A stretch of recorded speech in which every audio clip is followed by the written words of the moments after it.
will be expecting you to be able to do on the test. First thing was you're supposed to read number 14 on page 651. The question was about cholesterol levels and ages of a bunch of different people.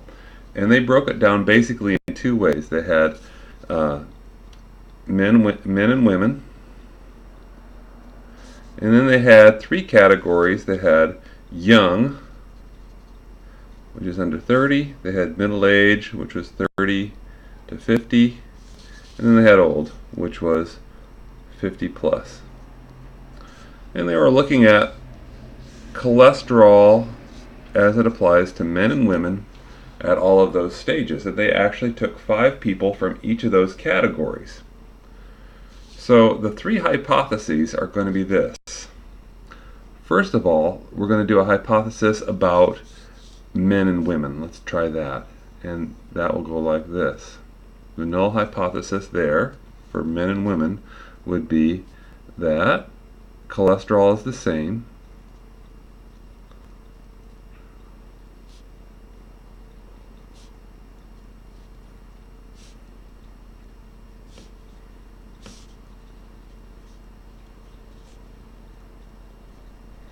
And depending on whether you want to do a one-sided test or a two-sided test, you'd have to talk about whether the alternative hypothesis would be that cholesterol levels are different, or whether men have higher cholesterol or maybe women have higher cholesterol levels. I don't know what your alternative hypothesis would be, but that's your null hypothesis. Next one would be a null hypothesis having to do with ages. That null hypothesis would be cholesterol levels are the same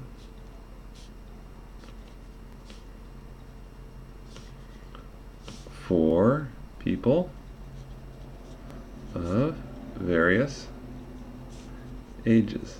That the cholesterol levels would be the same for people in all 3 of those age groups. That would be the second null hypothesis having to do with this factor.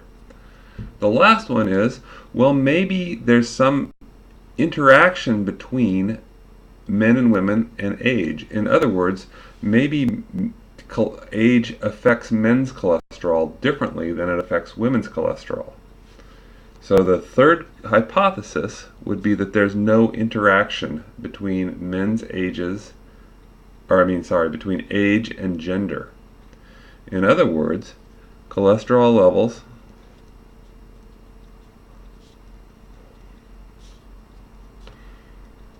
act the same for ages. In other words, cholesterol levels are the same, they act the same at different ages for men and women. In other words, it doesn't matter whether you're a man or a woman, age is going to affect your cholesterol exactly the same way. Those are your 3 hypotheses. Now let's make a graph showing mean cholesterol. So what I did is I put those 5 cholesterols for each of these categories into my computer, into my calculator, and I got these numbers. I got that the mean cholesterol for men in this age group was 601.4, 338.2, 348.0, and so on.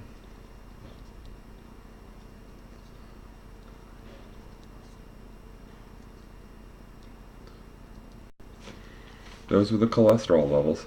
So what I'm going to do is I'm just going to make a graph for men and for women for those different age categories. So these will be age categories.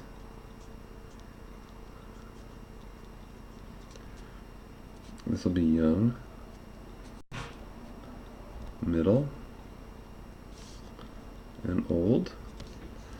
And age, notice that these things are not really scaled. These are just categorical things, and that's the way it's always going to be. However, the height is going to be scaled, and the height ranges from a low of about 200 to a high of 600. So let's put 200 here,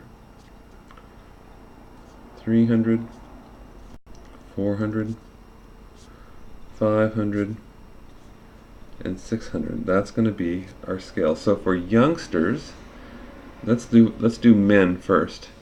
Men are 601 when they're young. The average is 601, 338.2,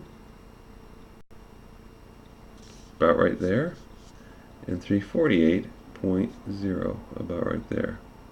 So this is this graph for men's cholesterol. Then in a different color, I'll do a graph for women's cholesterol. Women's cholesterol is at 204.8, 204.6, 204.8, and 373.0. Something that looks like that. Okay, so that red line is the cholesterol map for women.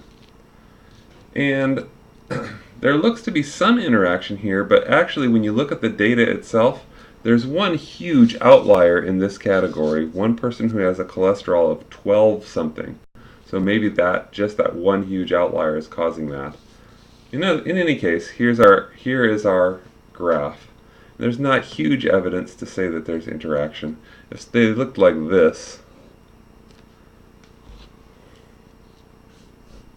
that would be huge evidence for interaction. This is not terrible evidence for interaction. Okay, here's a stat disk result of the data, and let's interpret the results. First result is for interaction. In other words, do cholesterol levels act for men the same as they act for women over time? And we can look at a bunch of this stuff, but the important number, I think, is going to be right here. And here the p-value is a little over 5%, so fail to reject the null hypothesis. In fact, we're going to fail to reject all of these hypotheses. So in other words, first of all, we cannot say that this is not true. We haven't proved that cholesterol levels act the same for ages for men and women, but we can't say that it's not true. We also can't say that cholesterol levels are different for men and women. We have to accept that they're the same. And third, we have to accept that they're the same for people of various ages. In other words, we haven't been able to reject any of our hypotheses. There's no evidence to say that we could have to reject any of our hypotheses. So that's how I would interpret the result. There is not enough evidence